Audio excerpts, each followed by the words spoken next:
चौरासी पढ़ना जी, दास करुण मन मोजी बनकर 1,84 पढ़ना जी। ध्यान से सुनो। परम सिद्ध गुरु को पाकर भी, एक एक शब्द को सुनना बहुत उपयोगी शब्द है।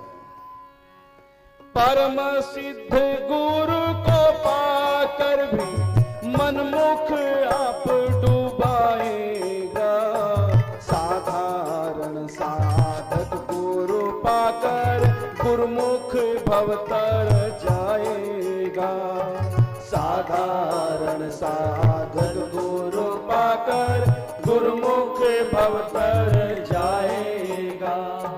सदशिष्य नहीं बनो तो कैसे, सदशिष्य नहीं बनो तो कैसे कृष्ण कृपा को पाएगा, दास करुण साचे को साचा झूठा मुंह की खाएगा, दास करुण साचे को साचा झूठा मुंह की खाएगा।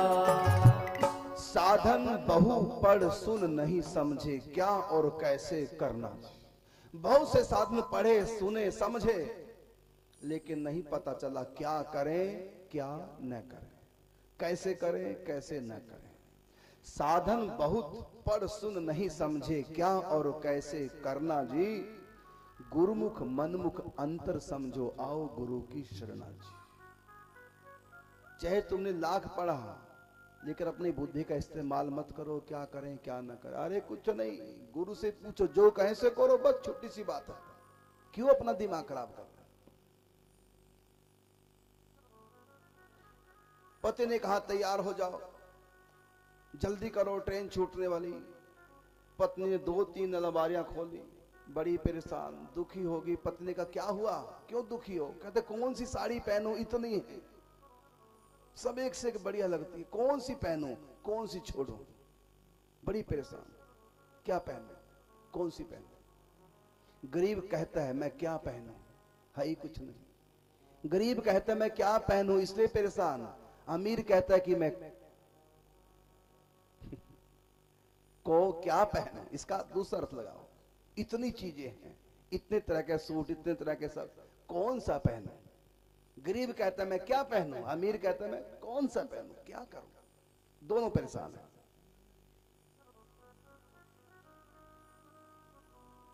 गरीब कहता है मैं क्या खाऊं, है ही कुछ नहीं। अमीर कहता है क्या खाऊं, डॉक्टर से पूछता है। डॉक्टर कहता है ये नहीं खाना, ये नहीं खाना, वो नहीं। फिर क्या खाऊं। क्या देखो मीठा इसलिए नहीं खाना, शुगर है। नमकीन इसलिए नहीं खाना, बीपी हाई रहता है। चिकनाई इसलिए नहीं खाना, कोलेस्ट्रॉल तुम्हारा बड़ा है। तो क्या खाऊं फिर। कहता मेरी दवाइयां खा, और क्या खाओगे। मैं किस लिए हूं, मेरा भी घर चलेगा।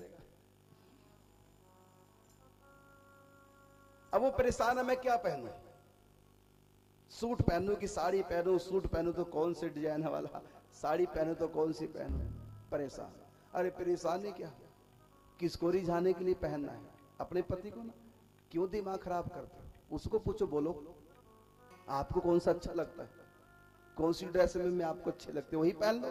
अपना मन क्यों खराब करो, क्यों दिमाग खराब करे, क्या पहनूं क्या छोड़ूं। अरे पति को जो भाई वो पहनो, बस छोटी सी बात है। वो जो कह दे वही पहनना।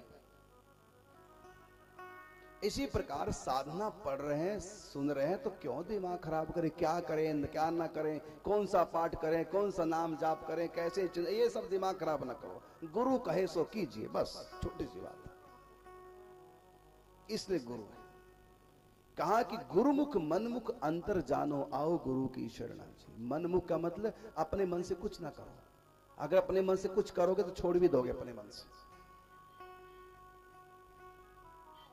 एक दादी ने अपने पोते से कहा मजाक में, तुम्हारे लिए तो मैं ऐसी चुन्नी चढ़ा के ले आऊंगी। पोते से कहा। आगे से पोते ने कहा नहीं, विधि विधान से शादी होनी चाहिए। क्यों।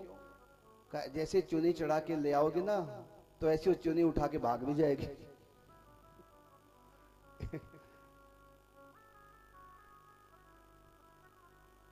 तो तुम अपने मन से कुछ साधना करोगे तो अपने मन से छोड़ भी दोगे, क्योंकि अपनी मर्जी से की थी, अपनी मर्जी छोड़ दो, तुम तो फिर अपनी मर्जी के मालिक हुए ना। इसलिए कुछ भी साधना करो, कोई साधना मन को पसंद भी है तब भी ना करो, पहले गुरु जी से पूछो।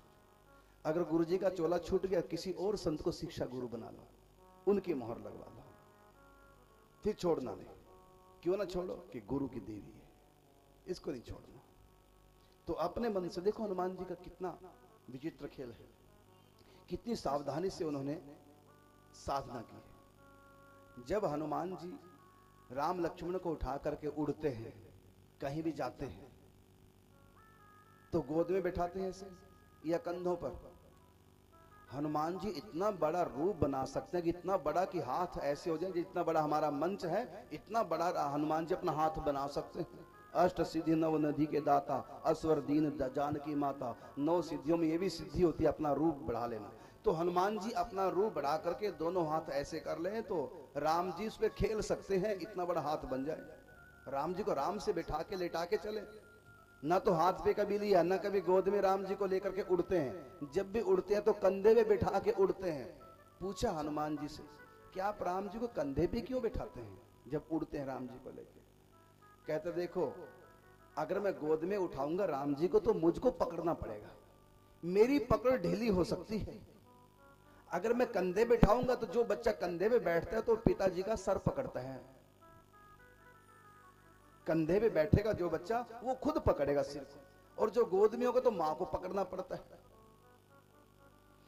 तो हनुमान जी कहते हैं मैं गोद में लूंगा, हाथ में लूंगा तो मेरी पकड़ ढीली हो सकती है, और जब मैं राम जी को कंधे बैठाऊंगा तो फिर वो मुझको पकड़ेंगे। तो जब भगवान मुझको पकड़ेंगे तो फिर छोड़ नहीं सकते, जीव पकड़ के छोड़ देता है। भगवान कहते हैं पहली बात तो मैं किसी को पकड़ता नहीं, अगर पकड़ लेता हूं फिर किसी को छोड़ता नहीं। इसलिए मैं हनुमान राम जी को और लक्ष्मण को कंधे पर इसलिए बैठाता हूं कि कंधे पे जब कोई बैठता है तो उसको स्वयं पकड़ना पड़ता है। और सबसे मजे की बात तो यह है कि राम जी के हाथ मेरे सर पर आ जाता है, राम जी ऐसे पकड़ते हैं जब बैठते हैं।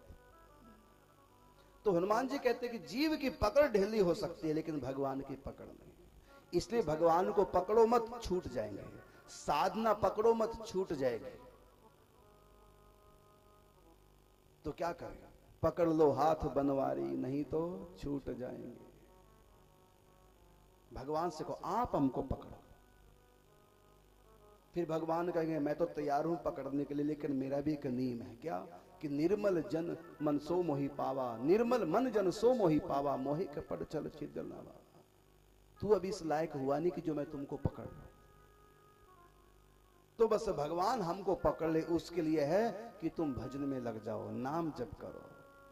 सुमरिए नाम रूप बिन देखे, आवत हृदय स्नेह विसेखे। वो अपने आप ही आएगा, हमको पकड़ेगा, और ऐसा पकड़ेगा जहां भगत मेरा पग धरे तहां धरूं मैं हाथ, और पीछे पीछे मैं फिरूं कबहू ना छोड़ूं साथ।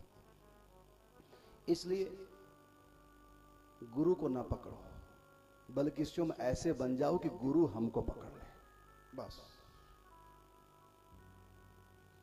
इसलिए कहा परम सिद्ध गुरु को पाकर भी मनमुख आप डुबाएगा। परम सिद्ध गुरु हैं, उनको प्राप्त कर लिया गुरु रूप में, लेकिन रहे मनमुखी, अपने मन से चल रहे। गुरु तो प्राप्त कर लिया लेकिन चलते अपने मन से, तो डूबोगे। और कहा कि साधारण साधक गुरु पाकर गुरुमुख भव तर जाएगा। साधारण सा गुरु है, कुछ विशेष जानता नहीं, भगवत प्राप्ति भी नहीं है, जिसको हमने गुरु बनाया साधारण साधक, अभी साधक है, सिद्ध नहीं हुआ है, वो साधारण सा है, ऐसा गुरु हमारा है। लेकिन अगर हम गुरुमुख होंगे, कहा कि साधारण साधक गुरु पाकर गुरुमुख भव तर जाएगा, उसका उद्धार हो जाएगा। सद शिष्य नहीं बनो तो कैसे? हम लोग कहते हैं सदगुरु हो, अरे सदगुरु तो मिल जाएगा, तुम सद शिष्य हो जाओ। सदगुरु को ढूंढने वालों को मैं कहता हूं तुम सद शिष्य बन जाओ, अच्छे बन जाओ, अपने आप ही कृपा हो जाएगी। इसलिए कहा सद शिष्य नहीं बनो तो कैसे कृष्ण कृपा को पाएगा। दास करुण सांचे को सांचा और झूठा मोह की खाएगा। जो झूठा है, जो गुरु को अपने हृदय में नहीं बसाया, गुरु की वाणी के अनुसार जीवन नहीं बनाता, मन मर्जी करता है, चाहे उसका गुरु कितना भी महान क्यों ना हो, उसका उद्धार होना नहीं। पति चाहे साधारण सा हो, अगर स्त्री उसी को पति परमेश्वराय नमः करके मानते, मेरा पति परमेश्वर, पति व्रत धर्म का पालन करे, तो साधारण सा पति होने के बाद भी उसकी पत्नी पति व्रत धर्म के प्रभाव से भगवत प्राप्ति कर जाएगी। अगर कोई पति व्रता नहीं है, चाहे उसका पति कितना भी अच्छा क्यों ना हो, दुर्गति होगी पत्नी की, अगर वो पति व्रता नहीं है तो। यह महिमा पति की नहीं है, महिमा है पति व्रत धर्म की। पति कैसा भी क्यों ना हो, बस पति व्रत धर्म की महिमा है, पति की महिमा नहीं है। इसी प्रकार गुरु की महिमा नहीं, बल्कि शिष्य का जो धर्म है, गुरु के प्रति जो निष्ठा है, जो श्रद्धा है, जो विश्वास है, जो उसकी वाणी के हम गुलाम है, जो उनकी आज्ञा के हम आज्ञा पालन करते हैं, तो समझो वो धर्म जो हमारा है, शिष्य का धर्म, वो धर्म उद्धार जीव का कर देगा। इसलिए गोस्वामी तुलसीदास जी की घटना से, उनके जीवन चरित्र से हमें शिक्षा ले हैं। अब आपको गोस्वामी तुलसीदास जी का पूरा जीवन चरित्र सुना रहे हैं। भक्तमाल में जैसा लिखा है कि कहां पर उन्होंने गलती की थी, कैसे कैसे फिर भटके माया में, और कैसे